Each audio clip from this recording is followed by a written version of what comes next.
हे राधा कृष्ण, आप मेरी रक्षा कीजिए। सुविषम कृते रक्षतम रक्षतम च, क्या रक्षा हो जाएगी? मेरी बुद्धि का दर्शन ठीक हो जाए। ये जो बुद्धि निश्चय कराती है ना, बहुत गलत निश्चय कराती है, इसमें सुख, इसमें सुख, इसमें सुख, धिक्कार है। भगवान की कृपा से दिव्य मानव देह प्राप्त करके दिव्य आध्यात्मिक सुख प्राप्त करने की लालसा रखनी चाहिए, ना कि भोग दृष्टि से देखना चाहिए।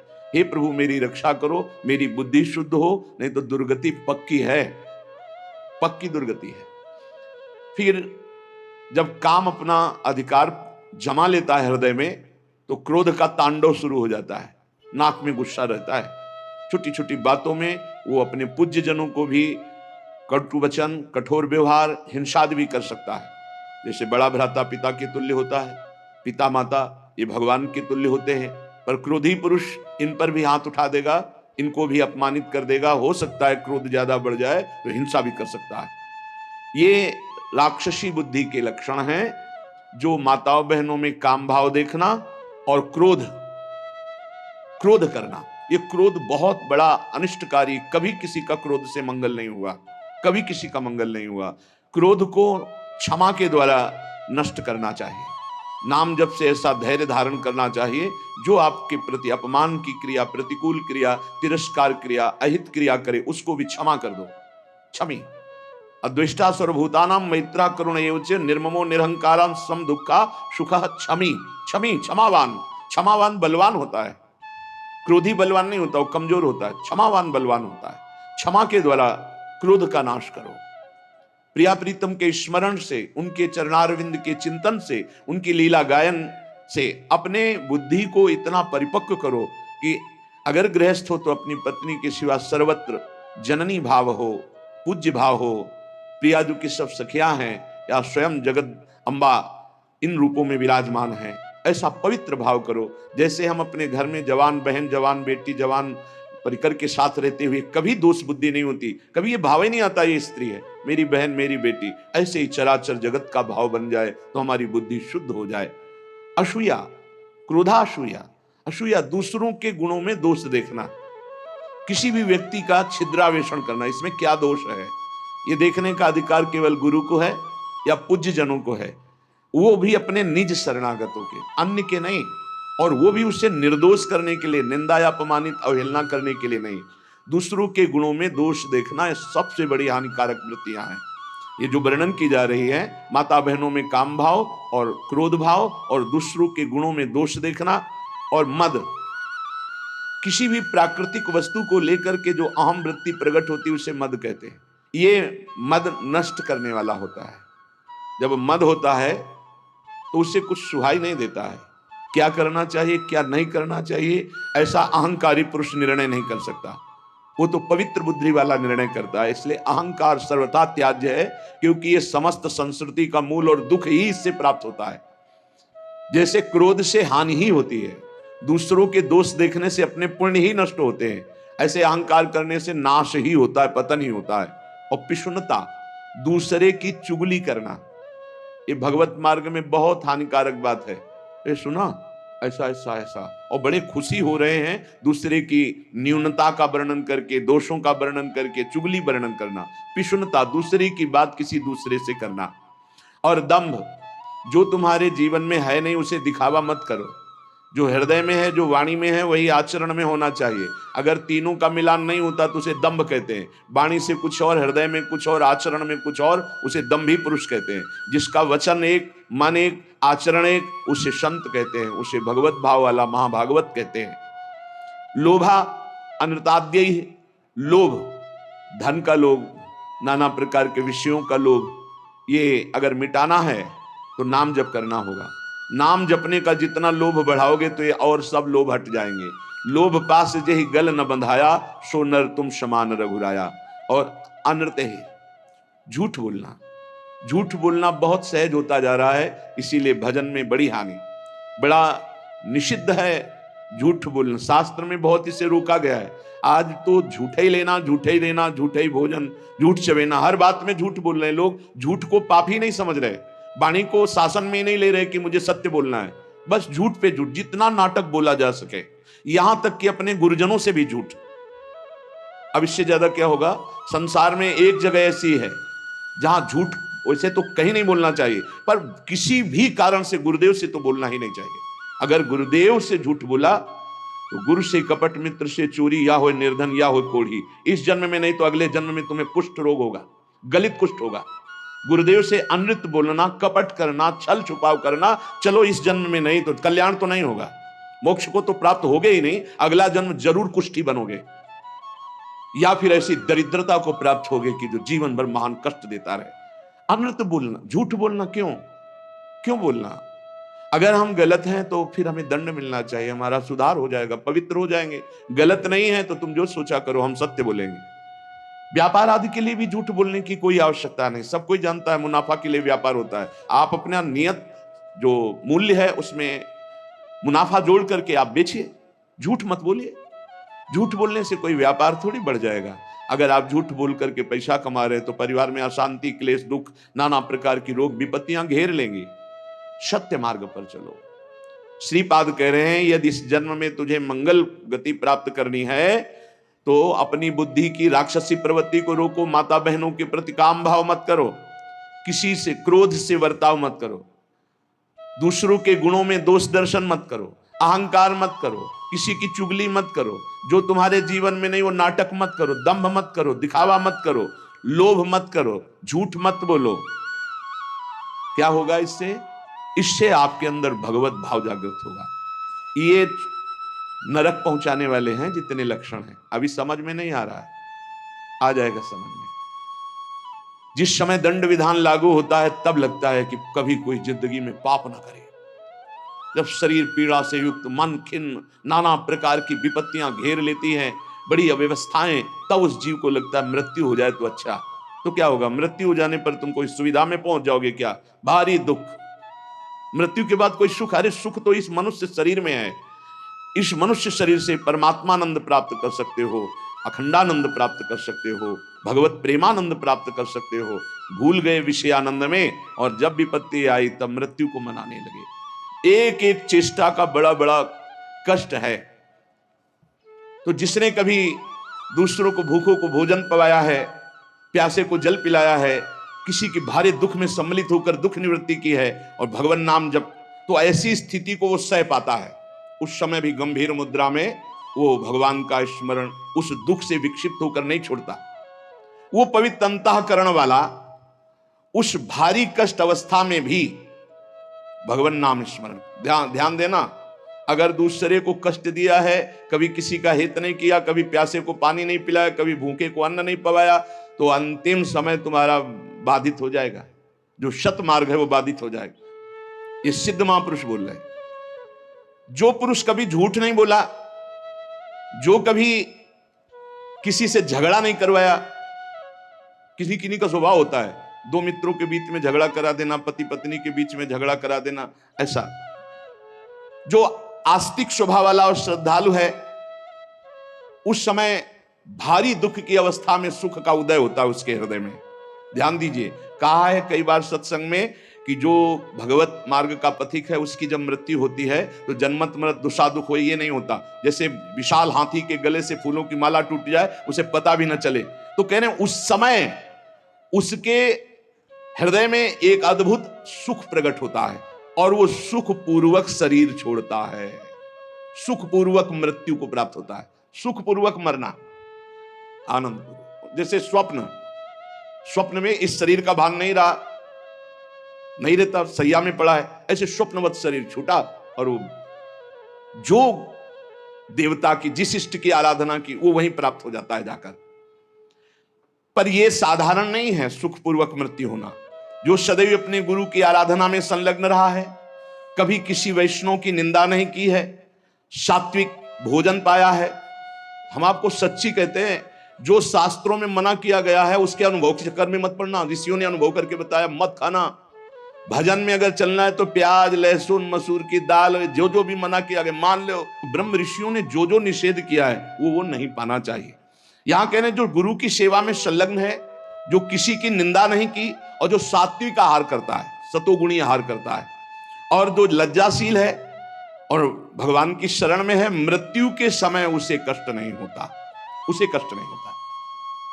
जो सात्विक आहार करता है, गुरु सेवक होता है, कभी किसी की निंदा नहीं करता है, उदार वृत्ति होती है, जो गुण गंभीर स्वभाव वाला होता है, भगवान का आश्रय लिए होता है, वो अंतिम समय सुखपूर्वक मरता है। भाई जी कैसे गए? जैसे कोई गाड़ी में चढ़ने जा रहा हो, सबसे ऐसे मिलके गए। अगर मन वचन शरीर से कभी किसी को कुछ भी दुख पहुंचा हो तो आज मैं राधा माधव के पास जा रहा हूं, मुझे क्षमा कर देना। भाई जी महाराज बड़ा करुण क्रंदन, निज जन सब एकदम आर्त भाव, भाई जी सबसे ऐसे हाथ जोड़ते हुए, ये मृत्यु है। और इधर पूज्य पंडित गया प्रसाद जी ने देखा पालकी में नवीन सखियां और एक नई किशोरी बैठी हुई, देखा रहे तो भाई जी महाराज जा रहे हैं वृंदावन। गिरिराज जी की तलहटी में देखा कि भाई जी महाराज आ रहे हैं वृंदावन।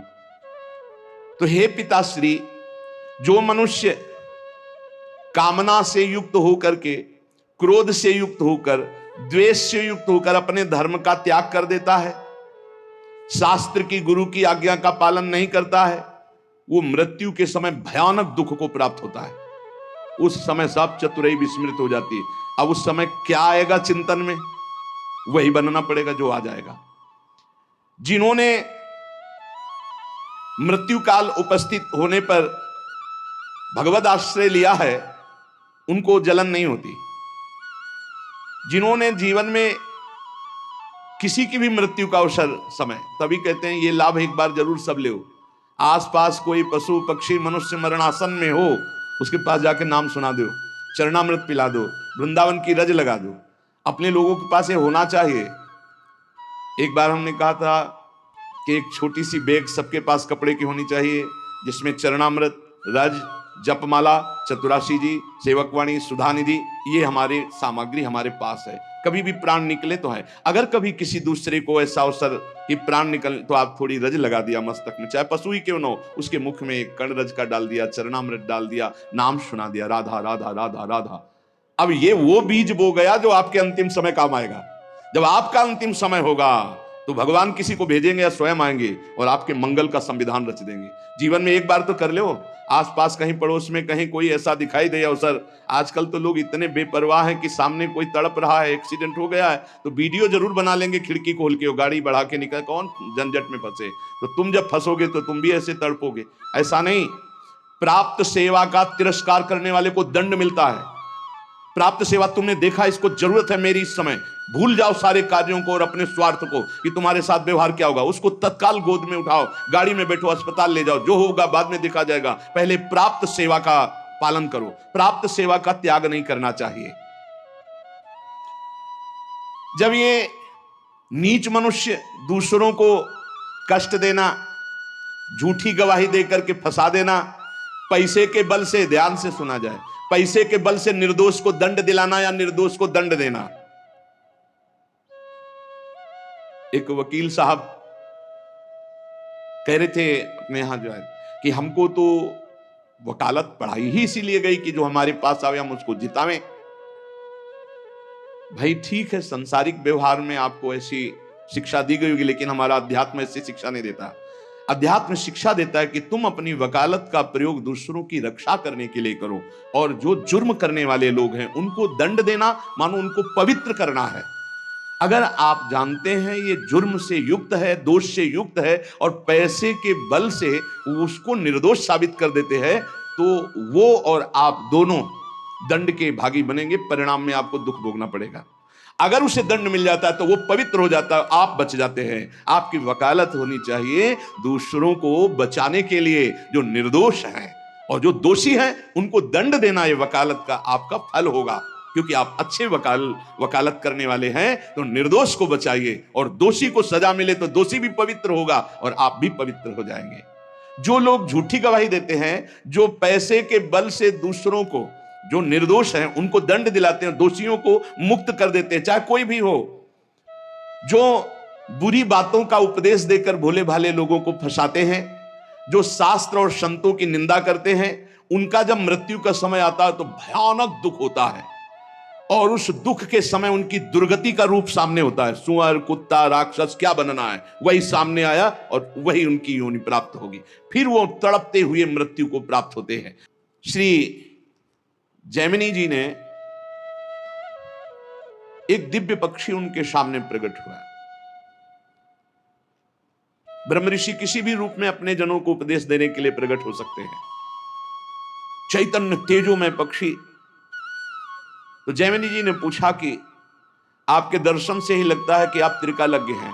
जैसे पक्षियों में काकभूषुंड जी, गरुड़ जी, ये सब त्रिकालज्ञ सर्वज्ञ महापुरुष हैं।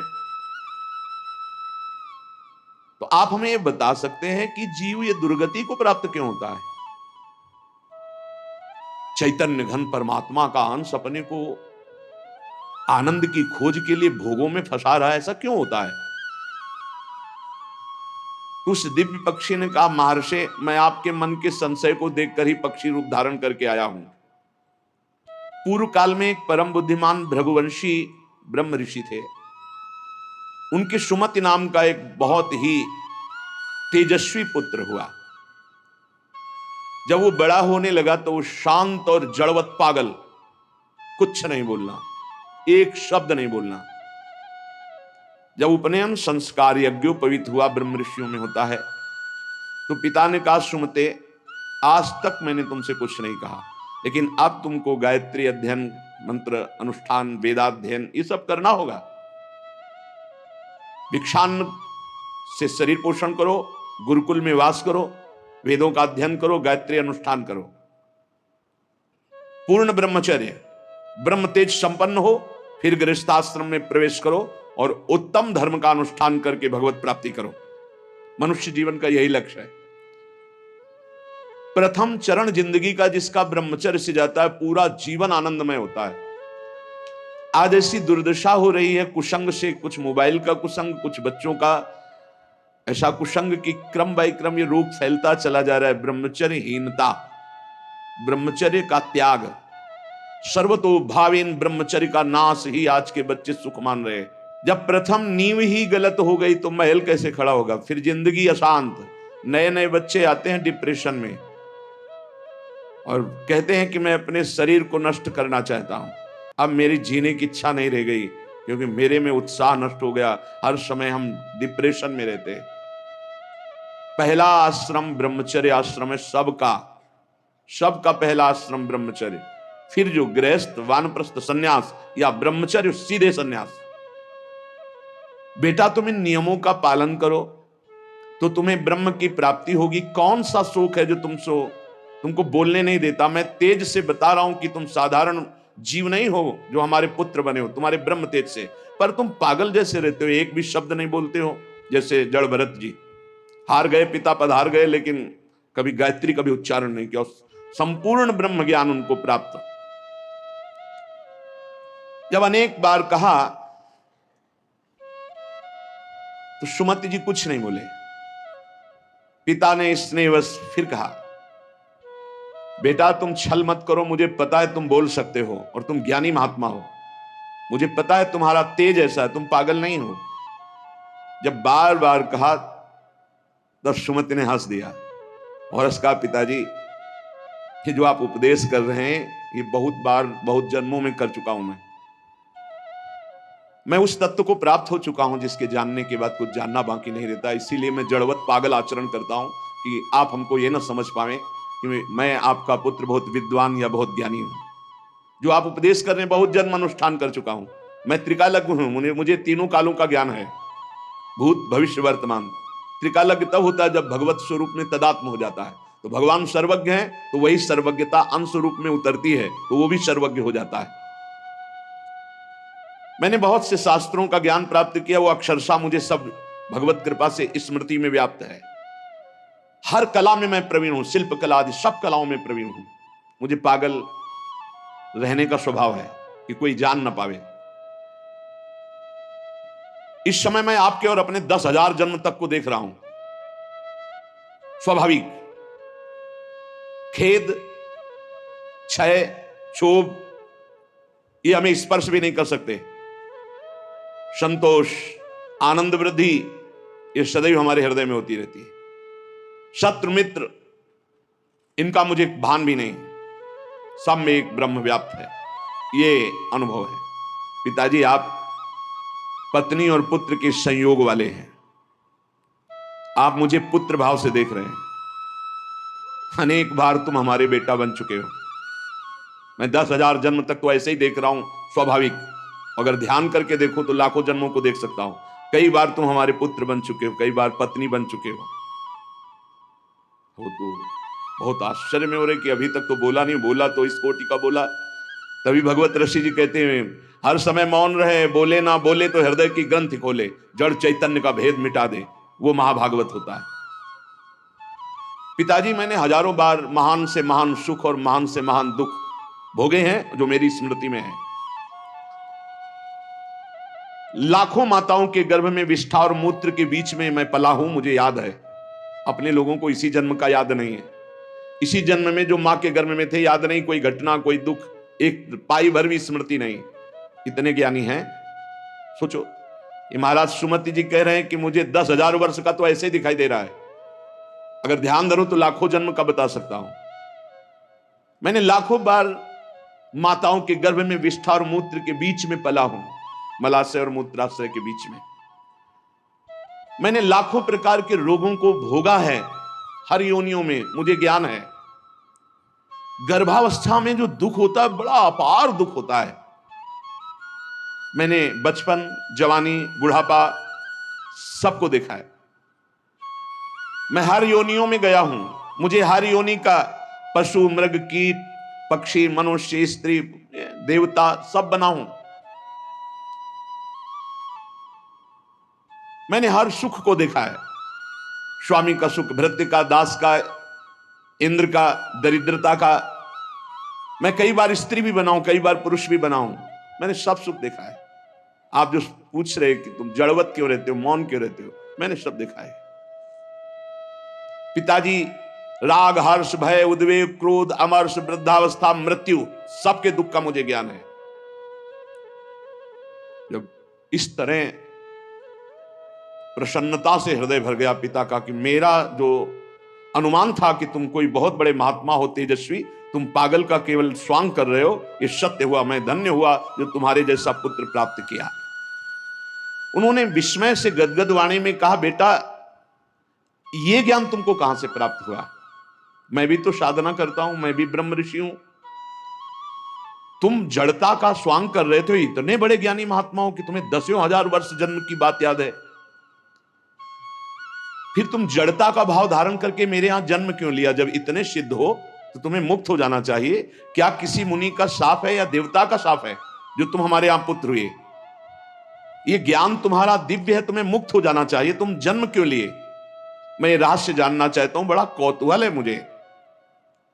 पुत्र ने कहा सुमति जी ने कि पिताश्री, पूर्व जन्म में मेरे साथ जो घटना घटी जिसके कारण मैं जन्म लिया हूं, मैं तुम्हें बताता हूं। पूर्व काल में मैं निरंतर परमात्मा का ध्यान करने वाला महात्मा था, ब्रह्म ऋषि, अध्यात्म विद्या में पराकाष्ठा को पहुंचा हुआ महात्मा, समस्त अष्टांग योग से सिद्ध। देख लो, निरंतर भगवत अभ्यास में लगे रहना, संत पुरुषों का ही संग करना, अपने स्वभाव विचार परायण रखना और तत्वमसि इस महावाक्य की स्थिति प्राप्त करना। परमात्म तत्व में मेरी हर समय अभ्यास से स्थिति हो रही थी। बड़े बड़े साधक मेरे शिष्य बनने लगे। मैं बड़े बड़ों का प्रश्न का संदेह निवारण करता और मैं आचार्य पदवी पर बैठ गया। पर मेरा एकांत सेवन, भगवत चिंतन, इस पे बाधा पड़ गई। दैवात, किंचित बचा हुआ अज्ञान मेरे अभ्यास में बाधा डालने लगा। मेरा ब्रह्म भाव में जो रति हो रही थी पलट गई। हो रही थी, पूरी हुई नहीं थी। अगर हो गई फिर नहीं पलट सकती। जैसे भुना हुआ चना दोबारा नहीं जग सकता। मेरा एकांत सेवन नष्ट होने लगा, मेरे सद्भावनाएं नष्ट होने लगी और मैं संभल नहीं पाया और प्रमाद स्थिति में मेरी मृत्यु हो गई। पर मैं सत्य में जीवन व्यतीत किया था, उसके प्रभाव से मुझे पुनः ब्रह्म ऋषि कुल में ही जन्म हुआ और मैं पुनः ही ब्रह्म ऋषि। अब मैं किसी को उपदेश नहीं करूंगा, इसीलिए मौन रहता हूं पागल जैसा। ना चेला बनाऊंगा, ना किसी को उपदेश करूंगा। इसीलिए मृग में आसक्त होने के बाद जड़ भरत जी ने भी यही स्वरूप रख कि डर गए कि फंस जाऊंगा, हरी घास भी नहीं खाई, बहुत सावधानी की जरूरत है। मुझे ब्रह्म चिंतन के प्रभाव से दसों हजार वर्ष जन्मों की बात अब भी स्मृति में है। वो बहुत सावधानी की जरूरत है। एकांत का अपना साधन यदि छिन जाए तो कुछ भी बाधा पहुंचा सकता है, वो चाहे मृग हो चाहे चेला हो, बहुत संभल के इस मार्ग में चला जाता है। मेरी स्मृति धूमिल नहीं हुई जैसे जड़ भरत जी की भी स्मृति धूमिल नहीं हुई। हिरण के भी जन्म में वो भजन परायण रहकर ब्रह्मबोध संपन्न महापुरुष के रूप में जन्मे। पिताजी पूर्व जन्म के अभ्यास में मैं जितेंद्री था, इसलिए अब भी मैं जितेंद्री ही हूं। केवल प्रमाद स्थिति आ गई, चिंतन में प्रमाद, बहुत सावधानी। अब भविष्य में मेरा जन्म नहीं होगा क्योंकि मैं सावधान हूं, अब प्रमाद नहीं होने दूंगा। मैंने जो दूसरों को ज्ञान दिया था उस ज्ञान का कहीं ना कहीं मुझे अहंकार आ गया, इसलिए प्रमाद स्थिति आ गई। भ्रम न हो जाए, वो छुपा छुपी का खेल खेलता है, चेला नहीं है, वो जगत गुरु है। भगवान श्री कृष्ण कह रहे हैं मत्ता परतरम नान्यत, मेरे सिवा अन्य कोई नहीं। तो कहीं गुरु बनने का अहंकार ना आ जाए। भगवान अपने भक्त की हर इच्छा को पूर्ति करते हैं तो वही आकर शिष्य रूप में शरणागत का स्वांग करते हैं। ये भूल गए तो देख ले, और कोई अपराध नहीं था, कोई अपराध नहीं था। प्रमाद स्थिति मैं ज्ञानी हूं, अहम जागृत हो गया, एक जन्म बर्बाद हो गया। ब्रह्मबुद्ध इसलिए इस जन्म में बोल ही नहीं रहे, अपने पिता से भी नहीं। जब बहुत बार कहा तो करुणा करके बोले, जैसे जड़ भरत जी रघुगण से बोले। मैंने जो दूसरों को ज्ञान दिया था, ये ज्ञान देते समय नहीं होना चाहिए कि मैं उपदेश कर रहा हूं, मैं उत्तर दे रहा हूं, सच्ची नहीं। वो श्री भगवान अंदर से बोल रहे हैं। हृदय मंदिर भगवान का है, साउंड ये दिखाई दे रहा है, वो अंदर से भगवान बोल रहे हैं। जो उत्तर दिया वो मैं भी सुन रहा हूं। मैं उत्तर देने वाला नहीं हूं, मैं भी श्रोता ही हूं। उत्तर देने वाले श्री भगवान जगत गुरु जो सबके हृदय में बैठे हैं, वही कथयंति च माम नित्यम तुष्यंति च रमन्ति च, इसकी योग्यता प्रदान कर रहे हैं। वही अंदर से कथन करवा रहे हैं, वही उसी में रमण करवा रहे हैं, वही सुनवा रहे हैं। जो सत्य चिंतन करता है वो कभी व्यर्थ नहीं जाता। उसके प्रभाव से मुझे आगे कोई साधना नहीं करनी पड़ी और मुझे तत्वबोध हो गया। यही खास बात होती, मैं ब्याज सहित भजन मिलेगा, आगे कोई साधना नहीं करनी पड़ी। इस जन्म में स्वयं तत्वबोध संपन्न महापुरुष के रूप में प्रकट हो गए। जैसे जड़ भरत जी जन्म से सिद्ध, भजन कर नामे भक्ता प्रणश्यति, ये खास बात होती। 100 बार राधा राधा बोला है तो अगले जन्म में 101 बार से शुरू होगा, 99 से नहीं। मैं त्रिकालज्ञ हूं, अपना परिचय बता रहे हैं। और ये तीनों कालों का ज्ञान साधारण धर्मों के पालन से या कर्म कांड से इनसे नहीं प्राप्त होता है, ये भगवत चिंतन ब्रह्म चिंतन से प्राप्त होता है। पिताजी मैं जन्म से ही सन्यासी हूं, मुझे शिक्षा की अब जरूरत नहीं कि आप ब्रह्मचर्य धारण करो, आप जाओ एकांत सेवन करके फिर गृहस्थाश्रम, फिर वानप्रस्थ, फिर सन्यासी। मैं जन्म सिद्ध सन्यासी हूं। मेरे से चूक हो गई, जरा सी चूक में जन्म हो गया। हिरण में आसक्त, जरा सी चूक में, बहुत बड़ा गेम है ये, चूक नहीं होनी, ये खेल है, चूक नहीं होनी चाहिए। अच्छा, खास बात देखो, चूक कहां हुई है। और जब भगवान की शरण में होता है तो भगवान कह रहे अंतिम चूक को मैं सुधारता हूं। इसीलिए सर्वश्रेष्ठ भगवान की भक्ति है, शरणागति है। इतने बड़े महात्मा की चूक हुई और अगला जन्म हुआ और जीवन भर वैश्यागमन करता रहा। अंत समय नारायण बुलाया तो परम पद पहुंच गया। पुत्र के बहाने नारायण बोले, भगवान नाम, इसीलिए हम नाम जप की महिमा को बार बार गाते हैं। मैं क्या हूं इसको छोड़ो, आप क्या है प्रभु, मैं समझ गया। राधा राधा राधा राधा राधा राधा, परम पद मिल गया। अब ये बहुत सरल लगता है ना, इसलिए फ्री किसी को हीरा दो तो कांच ही समझेगा, और दाम लगा के कांच दो तो उसको माथे पे लगाएगा। 1 लाख में खरीदा है, भले चमकीला रंगीन कांच ही हो या सफेद कांच हो, और अगर फ्री हीरा दो तो उसको लगे हीरा फ्री कैसे दे सकता है, नहीं ये तो कांचा ही होगा। पैसा लगा के फ्री सत्संग मिल रहा है तो समझ में नहीं आता, फ्री सत्संग मिल रहा है, फ्री एकांतिक मिल रहा है तो समझ में नहीं आता। पक्की बात समझो, भगवान नाम से बढ़कर के कोई साधना नहीं है, कोई साधना नहीं। आप देखो इन प्रसंगों को इसीलिए सुनाते कि आप पकड़ो, इतनी ऊंचाई पे चढ़ा हुआ महापुरुष जरा सा अहम में फिसल गया।